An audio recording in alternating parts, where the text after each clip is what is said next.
رقیب اجلاس پیکر اخلاص محب گرامی حضرت مولانا محمد آصف رضا صاحب سیفی سیتا ملدو اسٹیج پہ تشریف فرما معزز علماء کرام،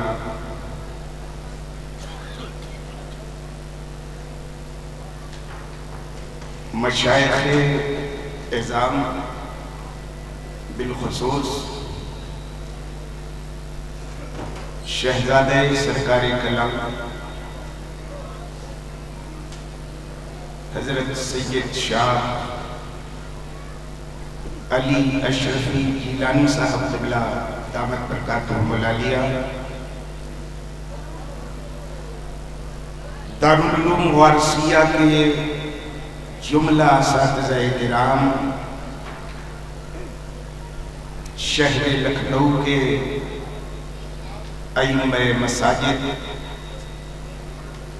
معزز حاضرین محفل، السلام علیکم ورحمۃ اللہ وبرکاتہ۔ الحمدللہ نحمده ونستعینه ونستغفره ونؤمن به ونتوکل علیہ ونعوذ باللہ من شرور انفسنا ومن سیئات اعمالنا، من يهده الله فلا مضل له ومن يضلله فلا هادي له، ونشهد أن لا إله إلا الله وحده لا شريك له، ونشهد أن سيدنا ومولانا محمدا عبده ورسوله، أما بعد، فأعوذ بالله من الشيطان الرجيم، بسم الله الرحمن الرحيم، قل هو الله أحد اللہ الصمد لم یلد ولم یولد ولم یکن له کفوا احد۔ صدق اللہ العظیم وبلغ رسوله النبی الامین الکریم، ونحن على ذلك لمن الشاہدین والشاکرین، والحمدللہ رب العالمین۔ آئیے سب سے پہلے ہم اور آپ دونوں مل کر احترام و عقیدت کے بھرپور جذبات کے ساتھ آقا نامدار کونین کے مالک و مختار جناب محمد رسول اللہ صلی اللہ علیہ وسلم کی بارگاہ میں درود پاک کا نذرانہ پیش کریں۔ اللہم صلی وسلم وبارک علی سیدنا و مولانا محمد معدن الجود والکرم وعلی آلہ وصحبہ وبارک وسلم، صلاۃ و سلام علیکہ یا رسول اللہ، صلاۃ و سلام علیکہ یا حبیب اللہ۔ جو نعت پاک میں شیریں زبان لگتی ہے، جو نعت پاک میں شیریں زبان لگتی ہے، حدیث پاک کی وہ ترجمان لگتی ہے، اور ہوا ہے فخر دو عالم کا اس زمین پہ ظہور، ہوا ہے فخر دو عالم کا اس زمین پہ ظہور، زمین میری مجھے آسمان لگتی ہے، زمین میری مجھے آسمان لگتی ہے، اور وہ جس میں سید کون و مکان کا عشق نہ ہو، وہ جس میں سید کون و مکان کا عشق نہ ہو، وہ زندگی کوئی ویرا مکان لگتی ہے۔ وہ زندگی کوئی ویرا مکان لگتی ہے، اور حضور آپ کی تعریف کس زبان سے کروں؟ حضور آپ کی تعریف کس زبان سے کروں؟ زبان میری مجھے بے زبان لگتی ہے، زبان میری مجھے بے زبان لگتی ہے۔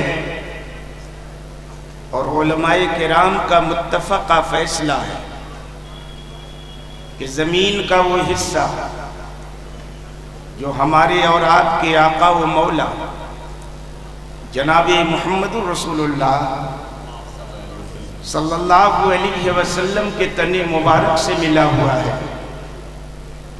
ان کے مبارک بدن سے ملا ہوا ہے، زمین کا وہ حصہ کعبہ تو کیا عرش اعظم سے بھی افضل ہے۔ اس میں تو اختلاف ہے کہ مکہ افضل ہے کہ مدینہ افضل ہے۔ اعلیٰ حضرت نے اس اختلاف کا کام ہی تمام کر دیا یہ کہہ کے کعبہ نہ صحیح افضل، مکہ نہ صحیح افضل، طیبہ نہ صحیح افضل، مکہ ہی بڑا زاہد، ہم عشق کے بندے ہیں کیوں بات بڑھائی ہے؟ لیکن اس میں کوئی اختلاف نہیں ہے کہ زمین کا وہ حصہ جو ہمارے آقا کے تن مبارک سے ملا ہوا ہے، زمین کا وہ حصہ عرش اعظم سے بھی افضل ہے۔ اسی فیصلے کی روشنی میں اس ناچیز نے ایک شعر کہا، اپنا ہی توجہ چاہوں گا سیفی صاحب کی،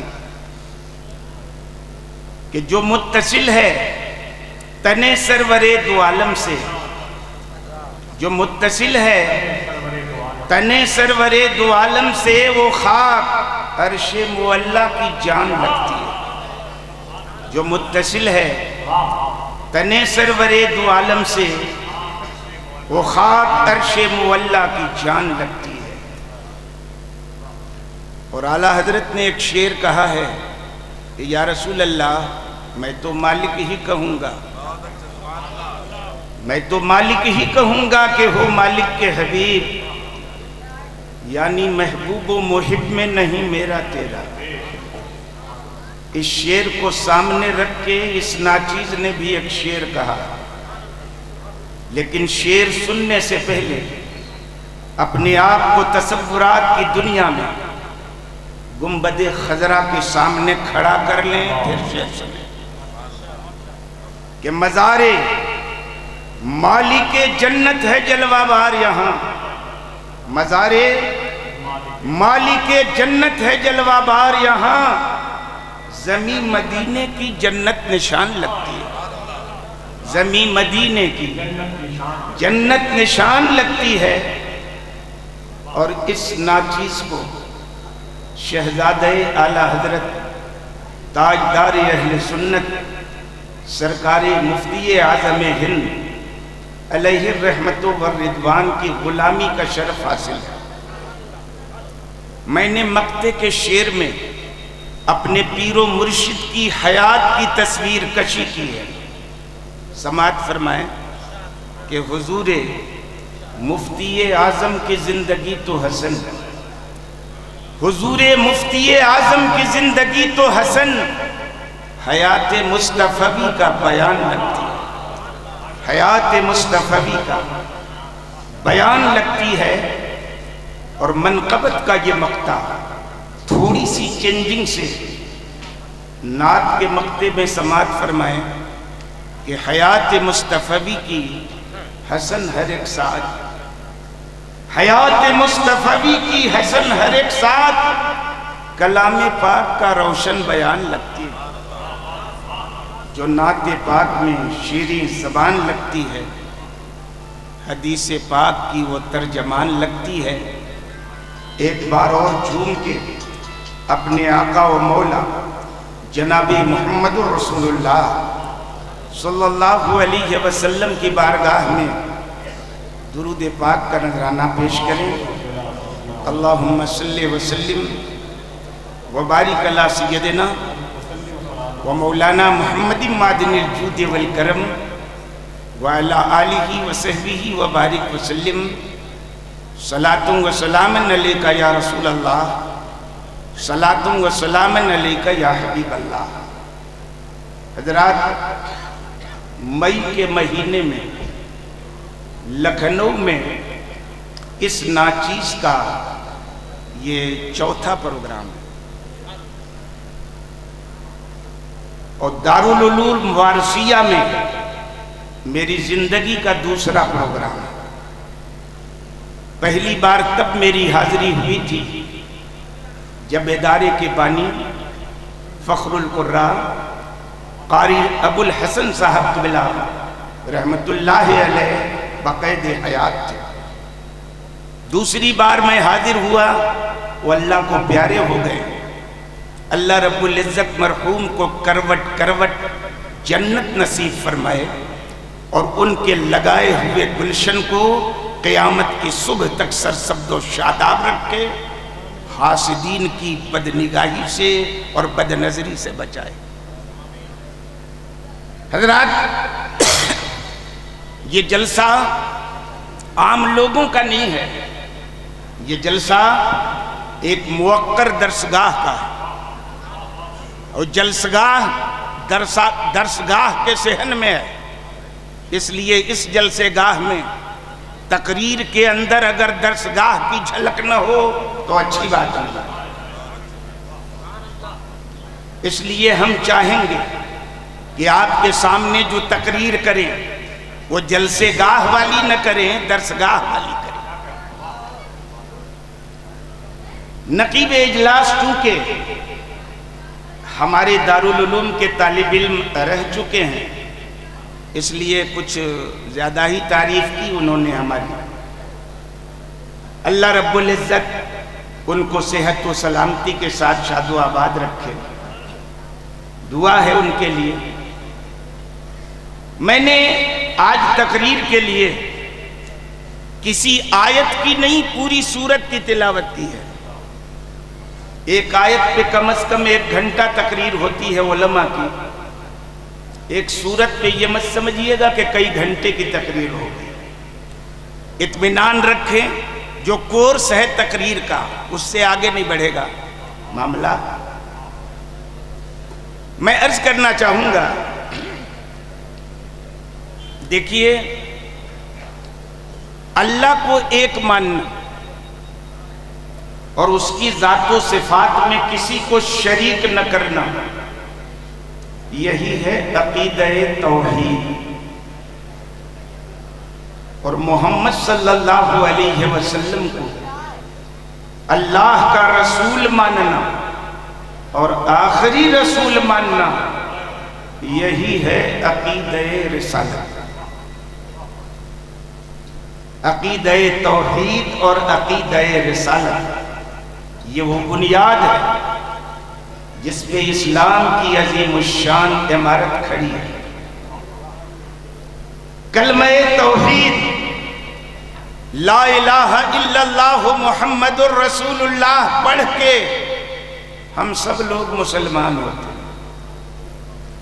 اس کلمے میں دل کی گہرائیوں سے اس بات کا اقرار کیا جاتا ہے کہ اللہ کے سوا کوئی الہ نہیں ہے۔ غور سے سنیے گا، لا الہ الا اللہ، اللہ کے سوا کوئی الہ نہیں ہے، اور محمد صلی اللہ علیہ وسلم اللہ کے رسول ہیں۔ بلا شبہ اگر اللہ کے سوا کوئی کسی کو الہ مان لے تو مشرک ہو جائے گا، اور محمد صلی اللہ علیہ وسلم کی رسالت کا انکار کر دے تو کافر ہو جائے گا۔ شرک سے بچنے کے لیے، کفر سے بچنے کے لیے یہ سمجھنا ضروری ہے کہ الہ کہتے کسے ہیں اور الوہیت یعنی الہ ہونے کی پہچان کیا ہے۔ اور رسول کہتے کسے ہیں اور رسالت کی شان کیا ہے؟ اور یہ سمجھنا اس لیے ضروری ہے کہ اس دور میں لوگوں نے الہ کی پریبھاشا بدل دی، غلط پریچے کرایا جا رہا ہے الہ کا، غلط تعارف کرایا جا رہا ہے الہ کا۔ رسالت کی جو قرار واقعی شان ہے، دنیا اس کو گھٹا کے پیش کر رہی ہے۔ رسالت کی جو قرار واقعی عظمت ہے، اس کو کم کرنے کی سازش کی جا رہی ہے۔ اس لیے ضرورت اس بات کی ہے کہ اس دور میں لوگوں کو بتایا جائے کہ الہ کہتے کسے ہیں اور الہ ہونے کی پہچان کیا ہے، اور رسول کہتے کسے ہیں اور رسالت کی قرار واقعی شان کیا ہے۔ یہ دو الگ الگ موضوع ہے، دو موضوع پہ ایک بار گفتگو اچھی نہیں ہوتی۔ آج میں یہی بتانا چاہوں گا کہ الہ کہتے کسے ہیں، الہ ہونے کی پہچان کیا ہے، اور کس طرح سے اس دور میں الہ کا غلط پریچے کرا کے دنیا کی آنکھوں میں دھوپ جھولا جکا جا رہا ہے اور لوگوں کو گمراہ کیا جا رہا ہے۔ میں آپ سے عرض کرنا چاہوں گا، آج الہ کا تعارف دنیا میں یہ کرایا جا رہا ہے کہ الہ وہ ہوتا ہے جو غیب داں ہوتا ہے، الہ وہ ہوتا ہے جو عالم پر حکمرانی کرتا ہے، الہ وہ ہوتا ہے جو مردوں کو زندہ کرتا ہے، الہ وہ ہوتا ہے جو بیماروں کو شفا دیتا ہے، الہ وہ ہوتا ہے جو لوگوں کو بیٹا دیتا ہے۔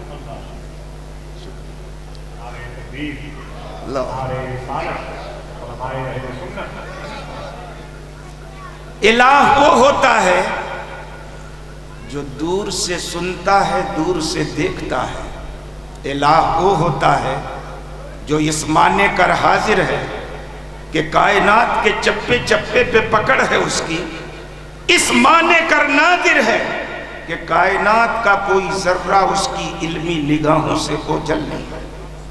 الہ وہ ہوتا ہے جو حاجت روا ہوتا ہے، الہ وہ ہوتا ہے جو مشکل کشا ہوتا ہے۔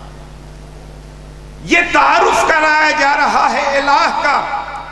میں بھی کہتا ہوں یقیناً الہ وہ ہوتا ہے جو غیب داں ہوتا ہے، مگر یاد رکھنا غیب داں ہونے پر اللہ کے الہ ہونے کی بنیاد نہیں ہے، کیونکہ اللہ ہی کی عطا سے اللہ کے محبوب بندے بھی غیب داں ہوتے ہیں۔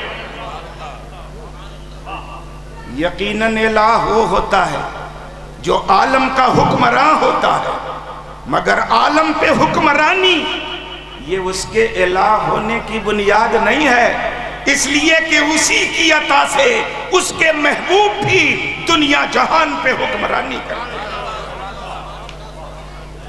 یقیناً الہ وہ ہوتا ہے جو بیماروں کو شفا دیتا ہے، مردوں کو زندہ کرتا ہے، لیکن بیماروں کو شفا دینے پر، مردوں کو زندہ کرنے پر اللہ کے الہ ہونے کی بنیاد نہیں ہے، کیونکہ اللہ ہی کی عطا سے اللہ کے محبوب بندے بھی مردوں کو زندہ کرتے ہیں، بیماروں کو شفا کر دیتے ہیں۔ اللہ والوں کی تو بات بڑی ہے، ارے خدا کی تاثیر سے تو جڑی بوٹیاں بھی بیماری سے شفا دیتی ہیں۔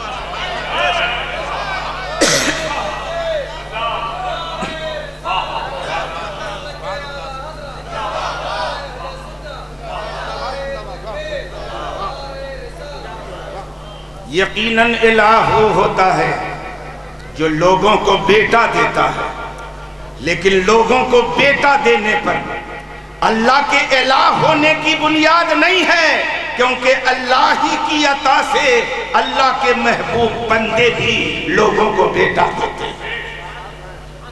یقیناً الہ وہ ہوتا ہے کائنات کے چپے سے کہیں سے کوئی اللہ کو پکارے تو اس کی فریاد کو وہ سنتا ہے، مگر دور قریب کی آواز سننے پر اللہ کے الہ ہونے کی بنیاد نہیں ہے، کیونکہ خدا ہی کی عطا سے خدا کے محبوب بندے بھی کائنات کے چپے چپے سے اپنے فریادوں کی فریاد سنتے ہیں۔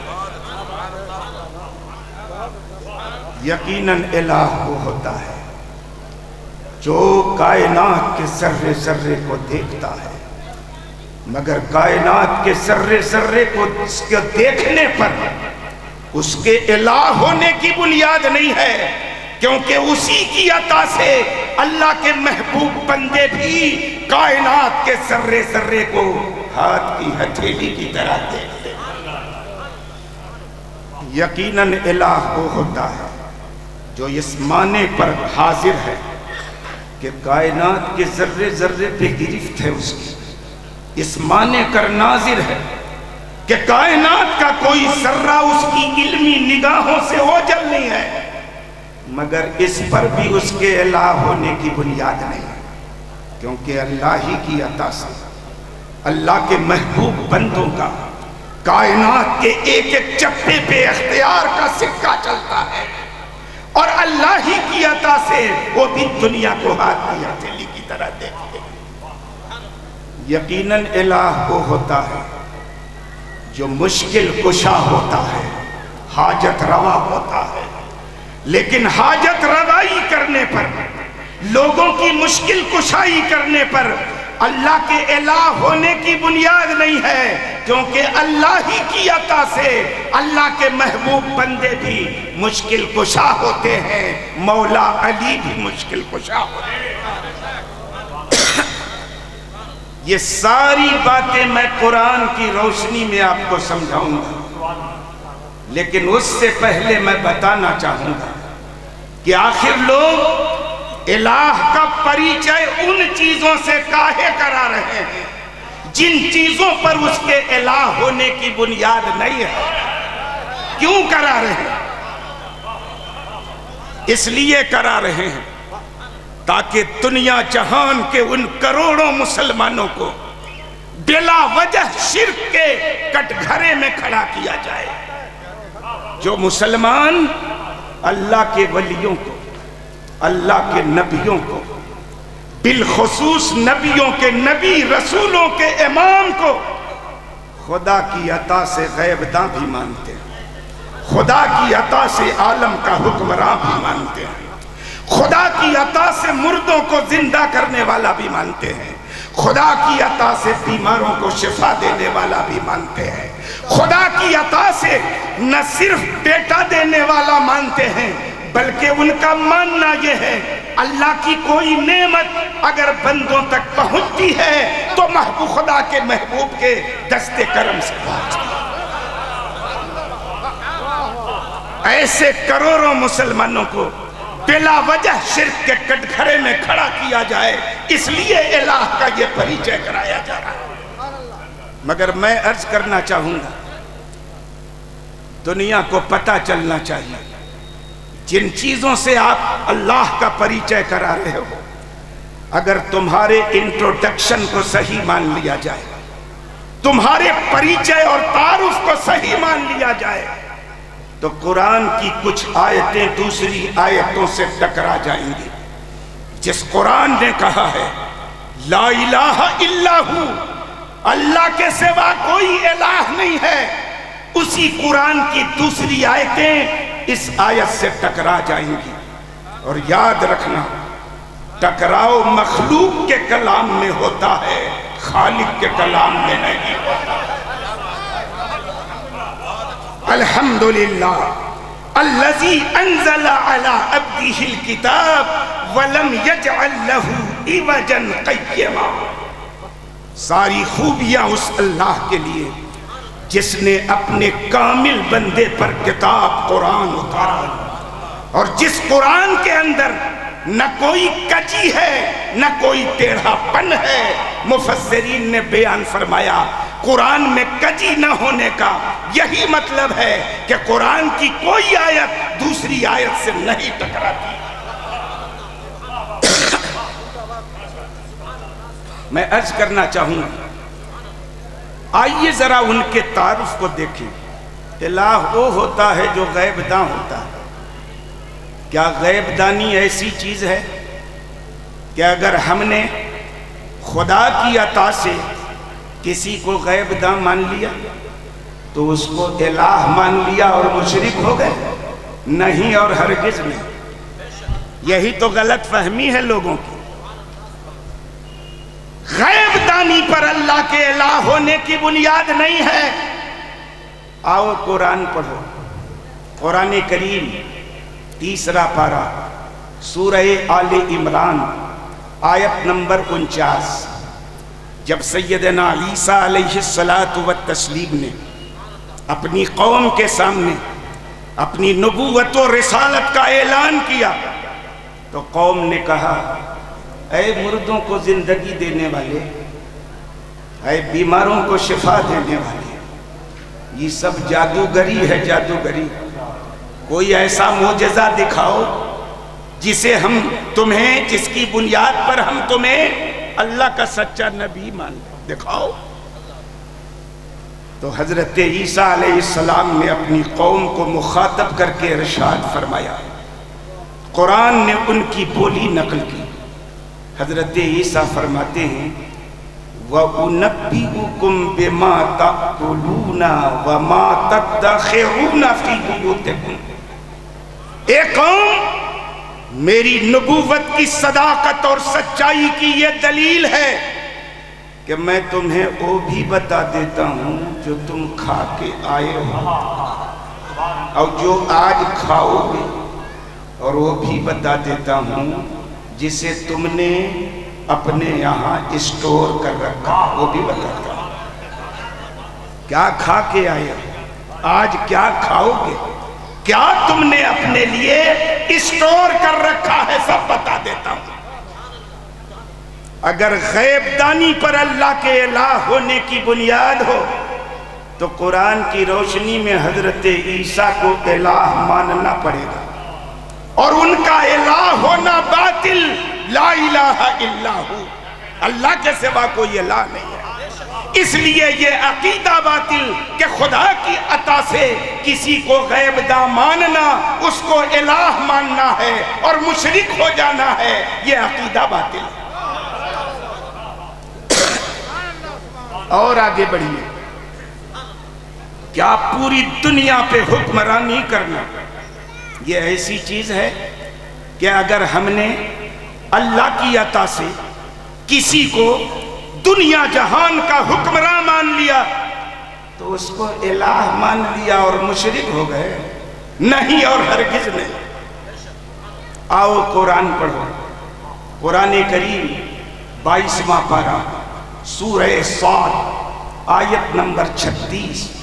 اللہ رب العزت قرآن کریم میں ارشاد فرماتا ہے، فَسَخَّرْنَا لَهُ الرِّيحَ تَجْرِي بِأَمْرِهِ رُخَاءً حَيْثُ أَصَابَ۔ اللہ فرماتا ہے، ہم نے حضرت سلیمان کے قبضے میں ہواؤں کو دے دیا۔ تجری بِأَمْرِهِ، ہوا چلتی ہے تو حضرت سلیمان کے حکم سے چلتی ہے۔ لوگ کہتے ہیں سب کچھ اللہ کے چاہنے سے ہوتا ہے، بندوں کے چاہنے سے کچھ نہیں ہوتا۔ اور اللہ کہتا ہے، ارے ہم نے تو ہوا کو سلیمان کے قبضے میں دے دیا، ہوا چلتی ہے تو سلیمان کے حکم سے چلتی ہے۔ میں عرض کرنا چاہوں گا، اللہ کے فرمان کی روشنی میں پچھمی ہوا بھی حضرت سلیمان کے قبضے میں، پوربی ہوا بھی حضرت سلیمان کے قبضے میں، شمالی ہوا بھی حضرت سلیمان کے قبضے میں، جنوبی ہوا بھی حضرت سلیمان کے قبضے میں۔ اور آپ جانتے ہیں ہوائیں ہی بادلوں کو اڑاتی ہیں اور بادلوں سے برسات ہوتی ہے، برسات کی بنیاد سے پر زمین سے غلے پیدا ہوتے ہیں، جن غلوں پر دنیا کے ہر جاندار کے جیون کا دار و مدار ہوتا ہے۔ ایک ہوا کو قبضے میں دے کے حضرت سلیمان کو کیا یہ نہیں محسوس ہوتا کہ اللہ نے نظام عالم حضرت سلیمان کے قبضے میں کر دیا؟ اگر دنیا پہ حکمرانی ایسی چیز ہو جس پہ اللہ کے الہ ہونے کی بنیاد ہو تو قرآن کی روشنی میں حضرت سلیمان کو الہ ماننا پڑے گا، اور ان کا الہ ہونا باطل، اس لیے یہ عقیدہ باطل کہ خدا کی عطا سے مصطفیٰ کو عالم کا حکمراں ماننا، ان کو الہ ماننا ہے اور مشرک ہو جانا ہے، یہ عقیدہ باطل ہے۔ اور آگے بڑھیے، کیا بیماروں کو شفا دینا، مردوں کو زندہ کرنا، یہ ایسی چیز ہے کہ اگر ہم نے نعرہ تکبیر، نعرہ رسالت، نعرہ رسالت، آزاد کھلے ہو جائیں، خانقاہ محمودیہ اسلامیہ نواز شریف کے صاحب سجادہ حضور شاہ خان شاہ صاحب کی آمد ہو رہی ہے۔ شہزاد غوث اعظم بھی استقبال کر رہے ہیں جامعہ کے ناظم اعلیٰ، ادارے کے تمامی اساتذہ کرام کی طرف سے اس معزز شخصیت کے استقبال کرتے ہیں۔ سبحان اللہ، سبحان اللہ۔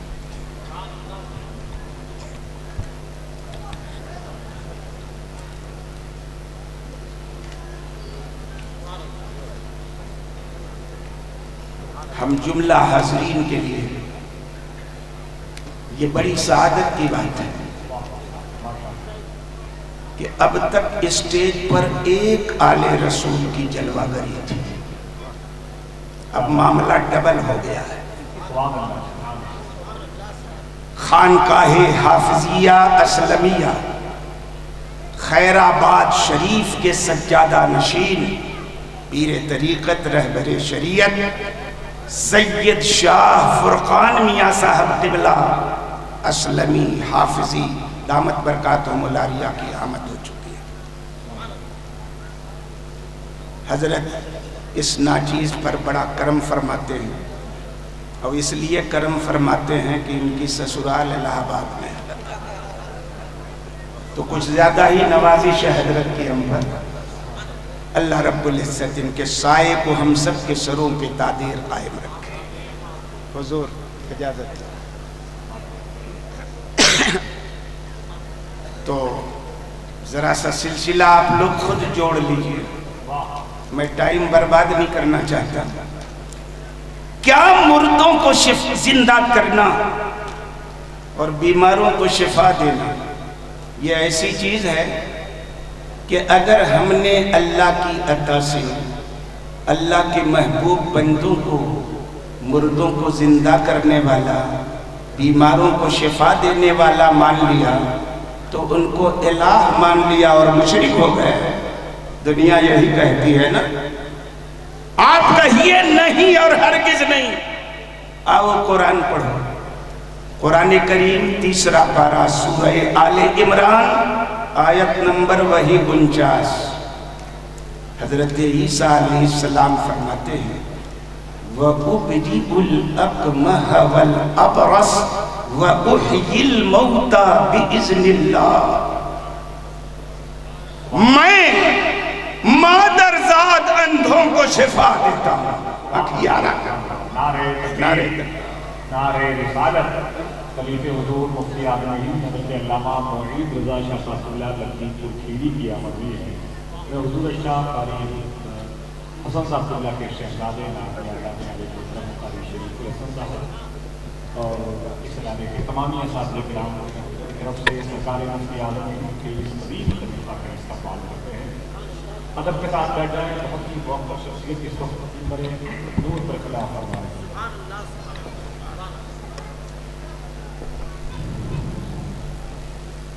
درود شریف پڑھ لیا جائے۔ اللہم صلی وسلم وبارک علی سیدنا و مولانا محمد معدن الجود والکرم وعلی آلہ وصحبہ وبارک وسلم صلاۃ و سلاما علیکہ یا رسول اللہ۔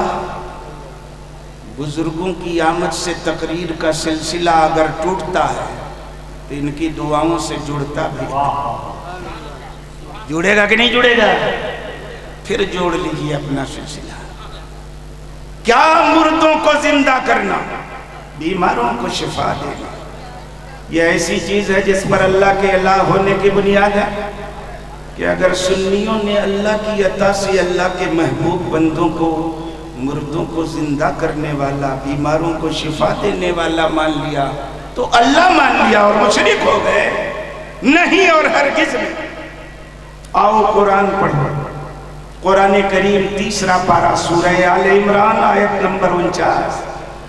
حضرت عیسیٰ علیہ السلام فرماتے ہیں، قرآن ان کی بولی نقل کرتا ہے، وَأُبْرِئُ الْأَكْمَحَ وَالْأَبْرَصَ وَأُحْيِي الْمَوْتَى بِإِذْنِ اللَّهِ، اللہ کی اجازت سے میں مادرزاد اندھوں کو اخیارہ کرتا ہوں، اللہ کی اجازت سے میں مردوں کو زندہ کرتا ہوں، اللہ کی اجازت سے میں سفید داغ والے کا سفید داغ دور کر دیتا ہوں۔ اگر مردوں کو زندہ کرنے پر، بیماروں کو شفا دینے پر اللہ کے الہ ہونے کی بنیاد ہو تو قرآن کی روشنی میں حضرت عیسیٰ کو الہ ماننا پڑے گا، اور ان کا الہ ہونا باطل، اس لیے یہ عقیدہ باطل کہ خدا کی عطا سے خدا کے محبوب بندوں کو مردوں کو زندہ کرنے والا ماننا اور بیماروں کو شفا دینے والا ماننا، یہ ان کو الہ ماننا ہے اور مشرک ہو جانا ہے، یہ عقیدہ باطل۔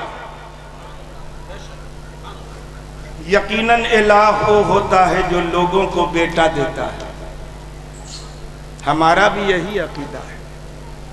قرآن میں اللہ نے خود ارشاد فرمایا ہے، وَلِلَّهِ مَا فِي السَّمَاوَاتِ وَمَا فِي الْأَرْضِ، زمین اور آسمان میں جو کچھ ہے سب اللہ کی ملک ہے۔ يَهَبُ لِمَن يَشَاءُ إِنَاثًا، جس کو چاہتا ہے بیٹیاں دیتا ہے، وَيَهَبُ لِمَن يَشَاءُ الذُّكُورَ، جن کو چاہتا ہے بیٹے دیتا ہے، او یزوجہم ذکرانا و اناثا، اور کسی کو چاہتا ہے تو بیٹے بھی دیتا ہے بیٹیاں بھی دیتا ہے، وَيَجْعَلُ لِمَن يَشَاءُ عَقِيمًا، اور جس کو چاہتا ہے باج بنا دیتا ہے، نہ بیٹے دیتا ہے نہ بیٹیاں دیتا ہے۔ ہمارا بھی ماننا ہے کہ یقیناً اللہ لوگوں کو بیٹا دیتا ہے، بیٹی دیتا ہے، باج بنا دے، اسی کا کام ہے، لیکن کیا یہ ایسا کام ہے جس پر اس کے الہ ہونے کی بنیاد ہے؟ نہیں اور ہرگز نہیں۔ آؤ قرآن پڑھو، قرآن کریم 16واں پارہ سورہ مریم آیت نمبر 19۔ سیدنا جبریل علیہ السلام سیدہ مریم کے پاس آئے، ان کے آنے کا تذکرہ قرآن نے کیا ہے۔ حضرت جبریل مریم کے پاس آئے، کس شکل میں آئے؟ فرشتوں والی اپنی اوریجنل شکل میں نہیں آئے، بلکہ انسانی شکل میں آئے۔ قرآن نے کہا ہے فَتَمَثَّلَ لَهَا بَشَرًا سَوِيًّا، حضرت جبریل نے حضرت مریم کے لیے ایک بھرے پورے انسان کی شکل اختیار کی۔ کب آئے؟ کس شکل میں آئے حضرت جبریل؟ انسان کی شکل میں۔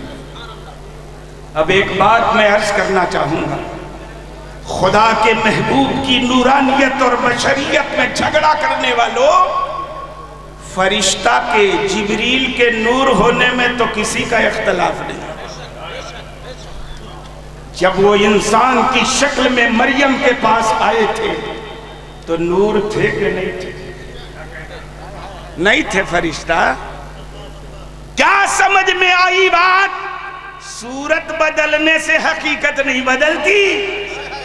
انسان کی صورت میں آ کے اگر جبریل نور رکھ سکتے ہیں تو بشر کی صورت میں آ کے خدا کے محبوب نور کاہے نہیں رکھ سکتے؟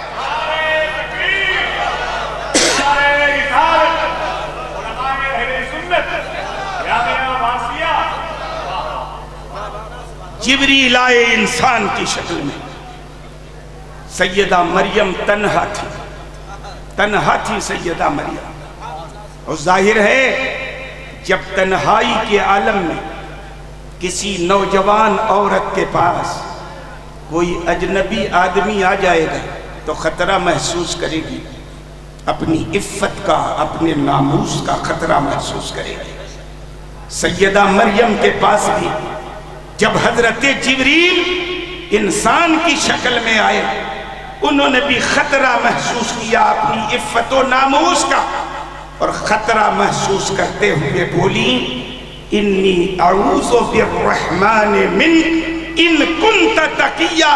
اے آدمی اگر تو اللہ سے ڈرنے والا ہے تو میں تجھ سے رحمان کی پناہ مانگتی ہوں. جبریل نے سوچا کہ شاید مریم مجھ کو غلط سمجھ رہی ہے، انہوں نے صفائی دی. قرآن نے حضرت جبریل کی صفائی نقل کی، فرمایا قال انما انا رسول ربک لأہب لکی غلاما زکیا. مریم میں ایسا ویسا آدمی نہیں ہوں، ارے میں تو تیرے رب کا فرشتہ آتا ہوں، ایسے نہیں آیا ہوں، تیرے رب نے مجھے بھیجا ہے تب آیا ہوں. اور کاہے کے لیے آیا ہوں؟ لِأَهَبَ لَكَ غُلَامًا زَكِيًّا، اس لیے آیا ہوں کہ میں تم کو ایک صاف ستھرا بیٹا دوں گا، میں تم کو صاف ستھرا بیٹا دوں گا. ایک ہی مادہ ہے دونوں جگہ. اللہ فرماتا ہے ایک جگہ وَيَهَبُ لِمَن يَشَاءُ إِنَاثًا، اللہ جسے چاہتا ہے بیٹیاں دیتا ہے. وہی یہبو دوسرے سیغے میں جبریل کہتے ہیں لِأَهَبَ لَكَ غُلَامًا زَكِيًّا، مریم میں اس لیے آیا ہوں کہ میں تم کو ایک صاف ستھرا بیٹا دوں گا. جبریل کی جو بولی قرآن نے نقل کی ہے اس میں یہ نہیں ہے کہ مریم میں تمہیں نیوز دینے آیا ہوں، سماچار سنانے آیا ہوں کہ اللہ تم کو ایک بیٹا دینے والا ہے. جبریل تو صاف بولتے ہیں مریم میں اس لیے آیا ہوں کہ میں تم کو ایک صاف ستھرا بیٹا. سمجھ میں آئی بات؟ اللہ اگر اجازت دے دے تو اہل اللہ بھی بیٹا دے سکتا ہے، اور جب دے سکتا ہے تو بریلوی مانگ کا ہے نہیں سکتا ہے. ہم نے مانگا ترنت تم نے مشرک کہا. ہماری نیت پوچھ کے فتویٰ لگاؤ. اللہ کی اجازت سے ہم بیٹا دینے والا مان رہے کہ مستقل بیٹا دینے والا مان رہے. جبریل کہتے ہیں مریم میں اس لیے آیا ہوں کہ میں تم کو ایک صاف ستھرا بیٹا دوں گا. ہمارے اعلیٰ حضرت نے اسی لیے لکھا ہے دنیا کہتی ہے علی بخش نبی بخش نام رکھنا شرک ہے، قرآن کہتا ہے کہ حضرت عیسیٰ خود جبریل بخش، عیسیٰ جبریل بخش. ارے جب عیسیٰ جبریل بخش ہو سکتے ہیں تو نبی بخش علی بخش کاہے نہیں کوئی ہو سکتا؟ کیسے شرک ہو جائے گا؟ تقویت الایمان کی نہیں چلے گی، قرآن کی چلے گی.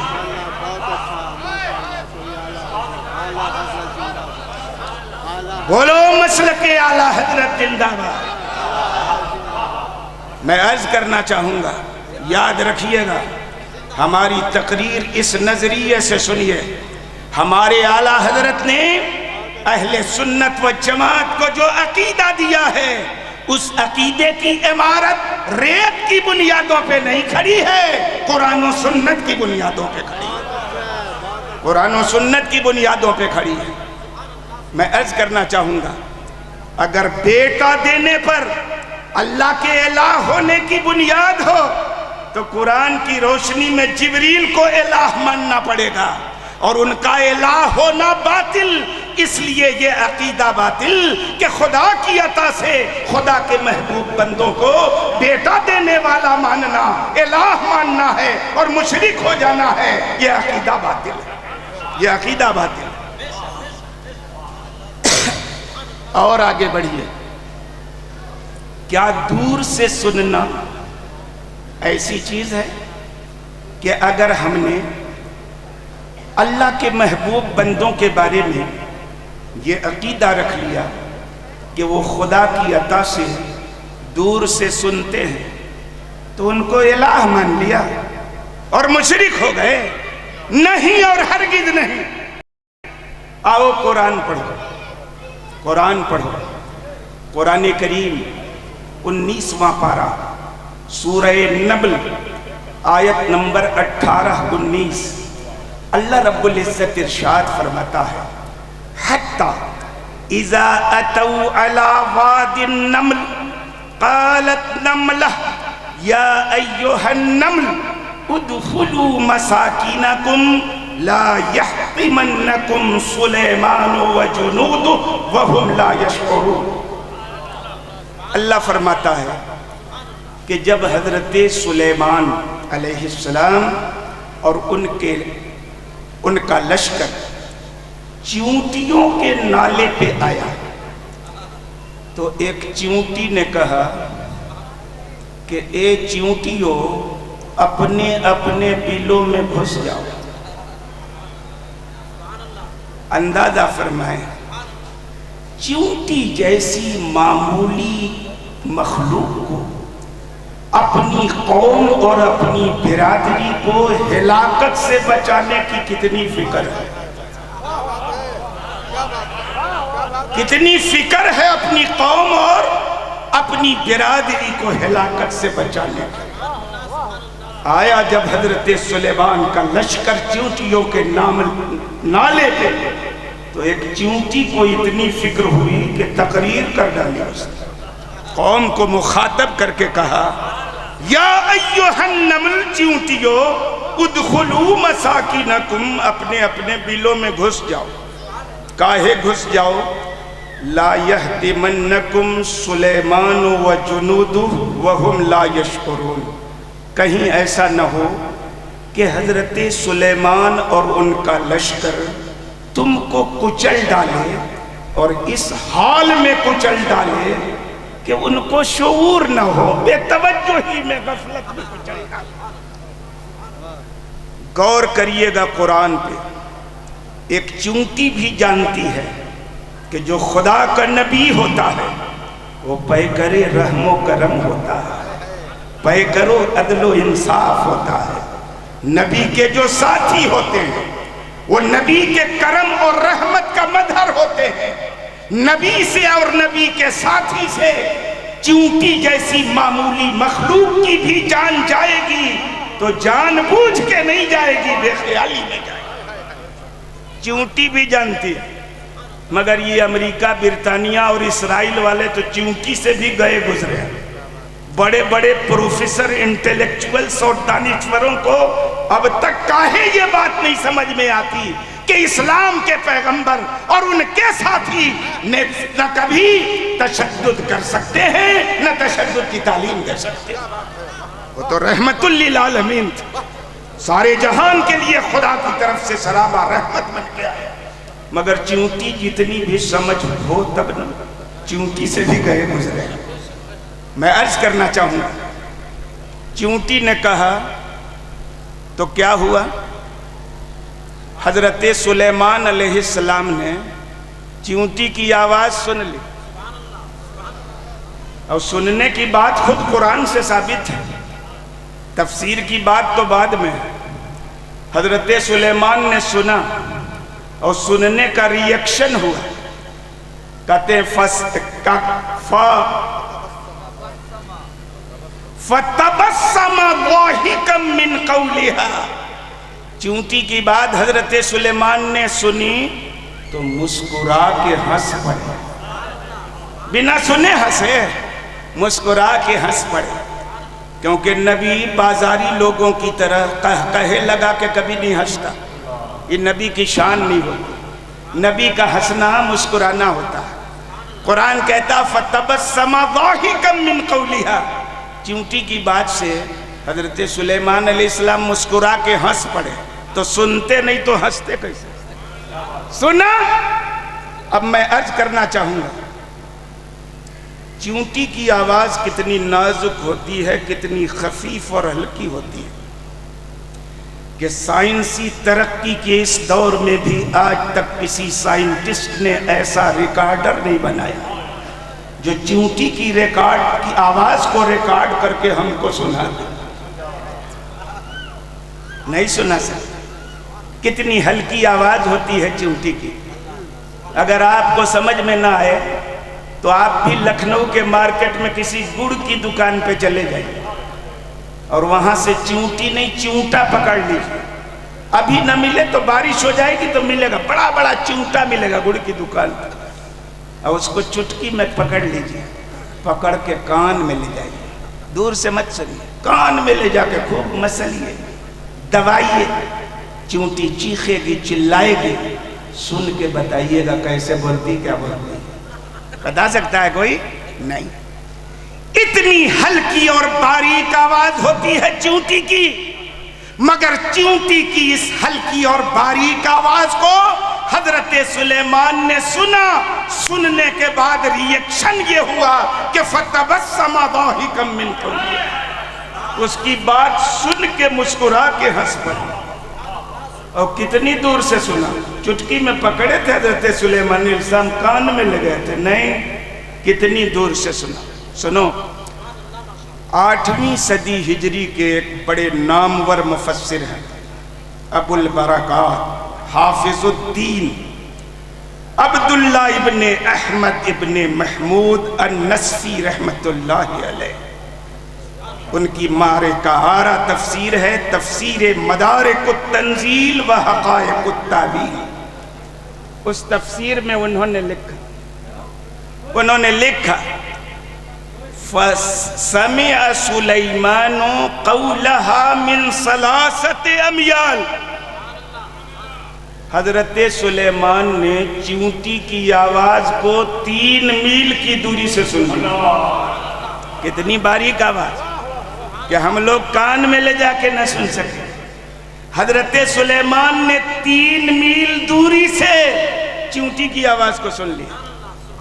ہم یا رسول اللہ کہہ دیں زور سے تو کہتے کیا سنیں گے مدینے سے۔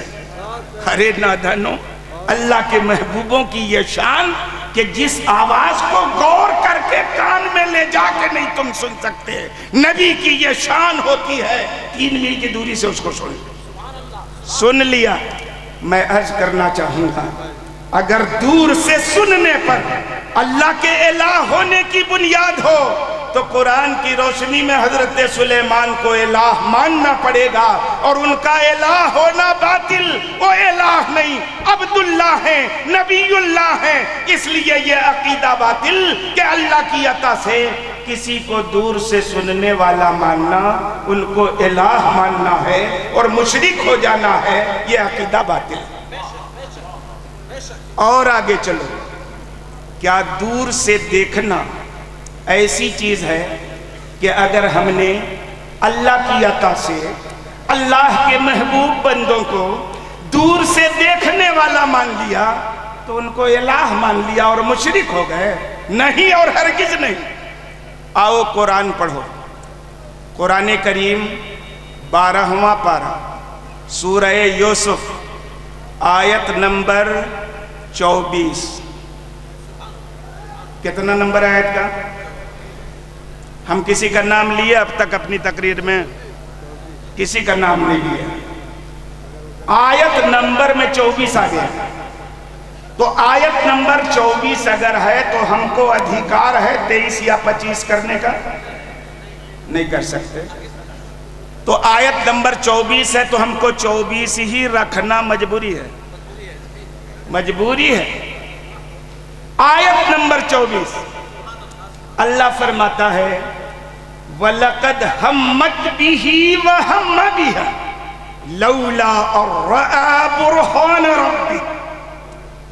حضرت زلیخا نے حضرت یوسف کا ارادہ کر لیا تھا، حضرت یوسف بھی حضرت زلیخا کا ارادہ کر لیتے اگر اپنے رب کی برہان نہ دیکھتے، وہ بھی ارادہ کر لیتے، مگر حضرت یوسف نے کسی برائی کا ارادہ تک نہیں کیا۔ نبی اور رسول سے گناہ کا صادر ہونا تو درکنار، ارے نبی اور رسول سے تو گناہ کا ارادہ بھی نہیں ہو سکتا۔ اللہ نے یہ نہیں کہا اگر یوسف برہان نہ دیکھتے تو گناہ کر ڈالتے، یہ کہا کہ اگر برہان نہ دیکھتے تو گناہ کا ارادہ کر لیتے، مطلب رب کی برہان دیکھ لی اس لیے گناہ کرنا تو درکنار، یوسف نے گناہ کا ارادہ تک نہیں کیا۔ کیا تھی وہ رب کی برہان؟ اگر آپ تفسیروں کا مطالعہ کریں گے تو بہت ساری تفسیریں ہیں مفسرین کی، کیا مطلب ہے رب کے برہان؟ ایک بات میں بتا دوں، دیکھیے ہر نبی بشر ہوتا ہے، سیدنا آدم سے لے کر ہمارے پیغمبر تک اللہ کے جتنے نبی اور رسول آئے اس دنیا میں انسانوں کی ہدایت کے لیے، ان میں سے کوئی فرشتہ نہیں تھا، جن نہیں تھا، سب بشر تھے۔ جو کسی نبی کی بشریت کا انکار کر دے کافر ہو جائے گا، یہ ہمارا عقیدہ ہے۔ ہم پر لوگ الزام تھوپتے ہیں کہ یہ لوگ نبی کو بشر نہیں نور مانتے، ان کو یہ پتہ ہی نہیں کہ ہم بشر بھی مانتے ہیں نور بھی مانتے ہیں۔ جو بشریت کا انکار کر دے وہ کافر ہے۔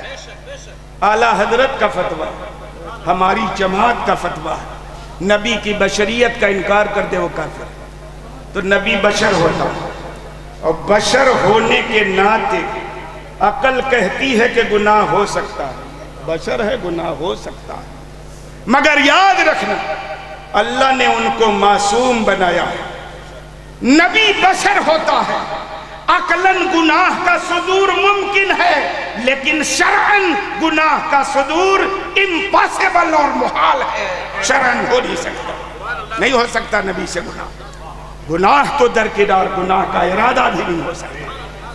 کہا کہ یوسف بھی ارادہ کر لیتے زلیخا کا اگر وہ اپنے رب کی برہان نہ دیکھتے۔ کیا تھی رب کی برہان؟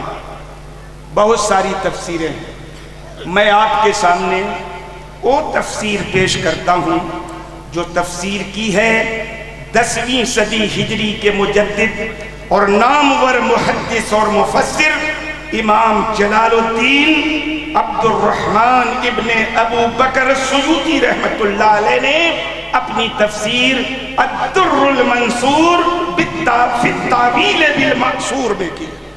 کیا کہا کہ رأى صورت ابیہ یعقوب عاضا علی ابہامہ، انہوں نے حضرت یوسف نے بند کمرے میں اپنے والد گرامی حضرت یعقوب کی صورت دیکھی کہ وہ اپنے انگوٹھے کو دانتوں تلے دبائے ہوئے ہیں اور روک رہے ہیں، بیٹے کوئی حرکت ہرگز مت کرنا، روک رہے ہیں۔ میں عرض کرنا چاہتا ہوں، آپ اندازہ کریں حضرت یوسف علیہ السلام مصر کے اندر کمرہ تر کمرہ در کمرہ در کمرہ 7 دروازوں کے اندر کال کوٹھری میں بند ہیں، اور ان کے والد گرامی سیدنا یعقوب علی نبینا و علیہ السلام سینکڑوں میل کے فاصلے پر کنعان میں وہاں سے وہ اپنے بیٹے کو کال کوٹھری میں دیکھ رہے ہیں۔ میں پوچھنا چاہوں گا اگر دور سے دیکھنے پر اللہ کے الہ ہونے کی بنیاد ہو تو قرآن کی روشنی میں حضرت یعقوب کو الہ ماننا پڑے گا، اور ان کا الہ ہونا باطل، اس لیے یہ عقیدہ باطل کہ اللہ کی عطا سے اللہ کے محبوب بندوں کو دور سے دیکھنے والا ماننا، ان کو الہ ماننا ہے اور مشرک ہو جانا ہے، یہ عقیدہ باطل ہے کہ نہیں؟ اور آگے بڑھیے، کیا حاضر اور ناظر ہونا؟ ایک بات میں عرض کر دوں، ہم سنی مسلمان خدا کے محبوب جناب محمد رسول اللہ صلی اللہ علیہ وسلم کو خدا کی عطا سے حاضر بھی مانتے ہیں، ناظر بھی مانتے ہیں۔ جانتے ہیں کیا مطلب ہے حاضر ناظر ہونے کا؟ حاضر ناظر ہونے کا سب سے بڑا مطلب یہ ہے کہ ہمارے اور آپ کے پیغمبر اللہ کی عطا سے اپنے روضہ انور میں آرام فرما رہتے ہوئے کائنات کی ایک ایک چپے پہ پکڑ رکھتے ہیں، کائنات کے ایک ایک چپے پہ گرفت ہے ان کی، اس معنی کر حاضر اور اس معنی کر ناظر ہے کہ کائنات کا کوئی ذرہ خدا کی عطا سے ان کی نگاہوں سے اوجھل نہیں. یہ مانتے ہیں؟ کیا حاضر ناظر ہونا ایسی چیز ہے کہ اللہ کی عطا سے اس کے محبوب کو ہم سنیوں نے حاضر ناظر مان لیا تو ان کو اللہ مان لیا اور مشرک ہو گئے؟ نہیں اور ہرگز نہیں. آؤ قرآن پڑھو. قرآن کریم 19واں پارہ سورہ نمل آیت نمبر 38 39 40.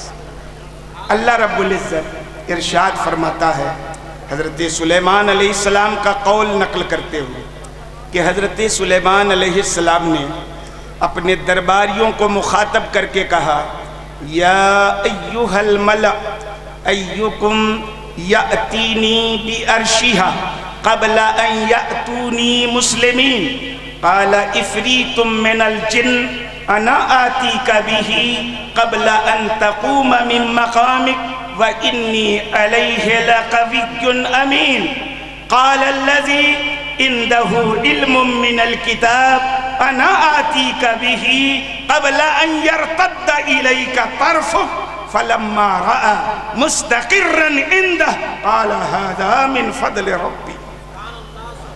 حضرت سلیمان نے اپنے درباریوں کو مخاطب کر کے کہا کہ اے درباریوں، تم میں سے کون آدمی بلقیس کے تخت کو ہمارے دربار میں لے آئے گا اور اس سے پہلے لے آئے گا کہ وہ لوگ فرما بردار بن کے ہمارے دربار میں حاضر ہوں؟ اس سے پہلے کون لے آئے گا؟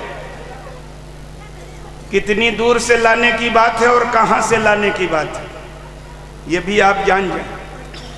حضرت سلیمان علیہ السلام تھے فلسطین میں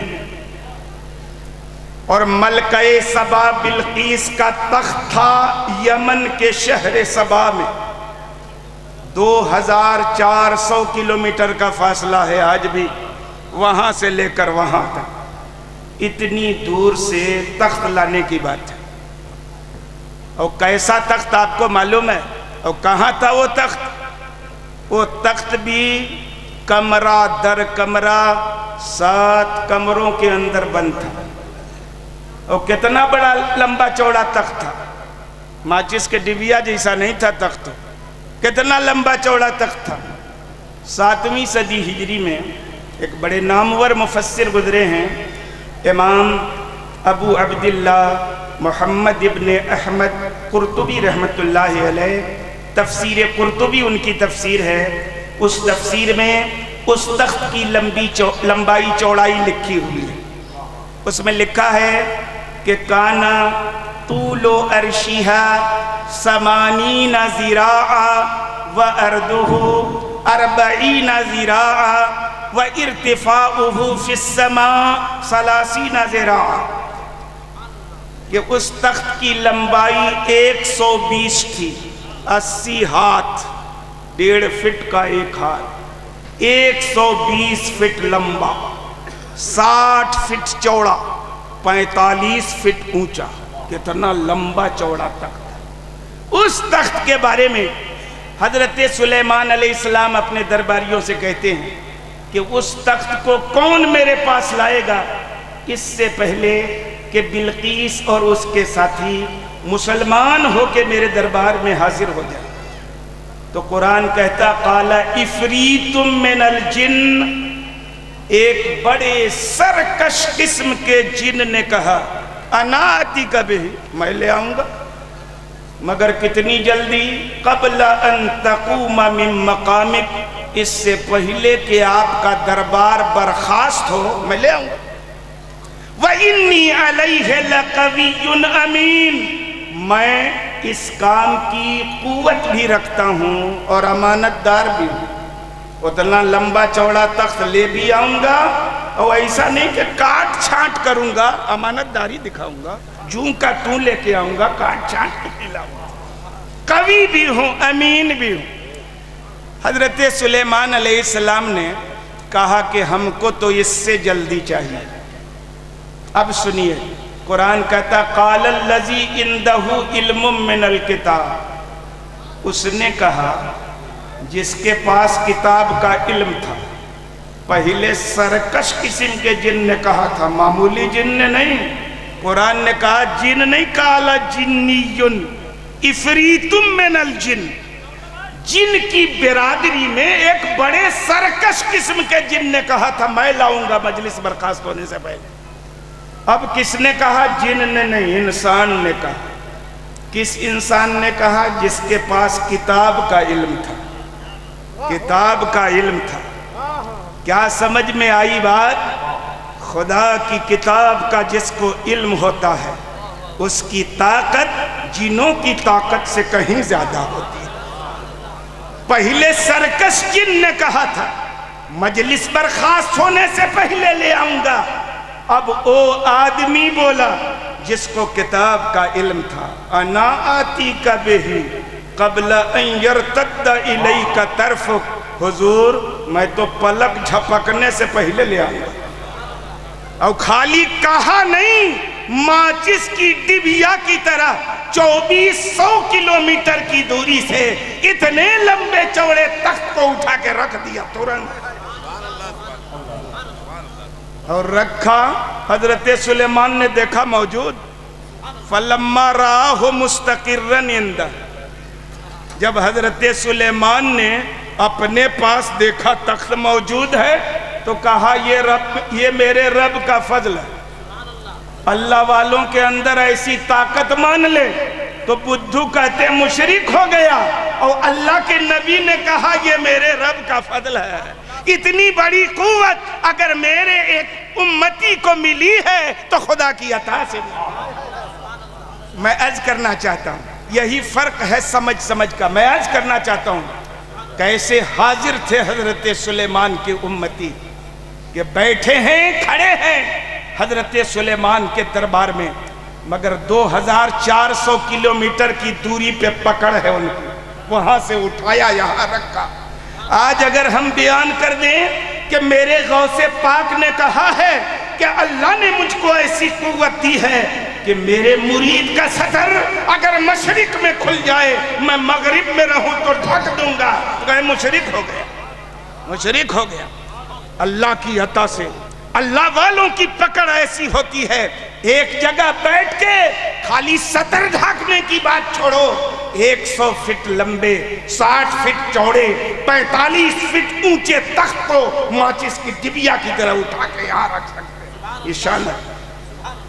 جب حضرت سلیمان نے کہا تخت لے آؤ تو انہوں نے پتہ پوچھا تھا کہاں ہے وہ، کہاں ہے وہ تخت، کیسے لائیں گے، کوئی لاری ٹرانسپورٹر کچھ ہے؟ کچھ نہیں، پکڑا اور اٹھا کے رکھ دیا۔ یہی مطلب ہے حاضر ناظر ہونے کا۔ یہاں بیٹھے ہیں، گرفت وہاں ہے، یہاں بیٹھے ہیں، نظر وہاں۔ اگر حاضر ناظر ہونے پہ اللہ کے الہ ہونے کی بنیاد ہو تو قرآن کی روشنی میں حضرت آصف ابن برخیہ جو حضرت سلیمان کے امتی ہیں ان کو الہ ماننا پڑے گا، اور ان کا الہ ہونا باطل، اس لیے یہ عقیدہ باطل کہ خدا کی عطا سے خدا کے محبوب کو حاضر ناظر ماننا یہ ان کو الہ ماننا ہے اور مشرک ہو جانا ہے، یہ عقیدہ باطل ہے۔ اب ایک حد تک تفصیل ہو چکی ہے، اب میں عرض کرنا چاہوں گا، کیا سمجھ میں آئی بات؟ غیب داں خدا بھی ہے اور خدا کی عطا سے مصطفیٰ بھی ہے۔ عالم کا حکمراں خدا ہے، خدا کی عطا سے عالم کے حکمراں مصطفیٰ ہے۔ بیماری سے شفا دینے والا اللہ ہے اور خدا کی عطا سے بیماری سے شفا دینے والے رسول اللہ۔ مردوں کو زندہ کرنے والا اللہ ہے، خدا کی عطا سے مردوں کو زندہ کرنے والے رسول اللہ بھی۔ لوگوں کو بیٹا دینے والا اللہ ہے مگر خدا کی عطا سے رسول اللہ بھی۔ کائنات کے چپے چپے سے اپنی فریادوں کو آواز سننے والا خدا ہے مگر خدا کی عطا سے مصطفیٰ کی بھی یہ شان ہے کہ کائنات کے چپے چپے سے فریادیوں کی آواز سنتے ہیں۔ میں عرض کرنا چاہوں گا، حاضر ناظر ہونا، ہم تو اس لفظ سے خدا کو یاد بھی نہیں کرتے، جس معنی کر ہمارا حریف خدا کو حاضر ناظر کہتا ہے، اس معنی کر ہم اللہ کو حاضر ناظر نہیں شہید بصیر کہتے۔ مت بولو حاضر ناظر کا لفظ اللہ کے لیے، شہید و بصیر کا لفظ بولو۔ وہ شہید و بصیر ہے، اور خدا شہید و بصیر، اور مصطفیٰ خدا کی عطا سے حاضر و ناظر ہے کہ نہیں؟ تو اب جب غیب داں خدا بھی ہے، مصطفیٰ بھی ہیں، عالم کا حکمراں خدا بھی ہے، مصطفیٰ بھی ہیں، مردوں کو زندہ کرنے والا خدا بھی ہے، خدا کی عطا سے مصطفیٰ بھی ہیں،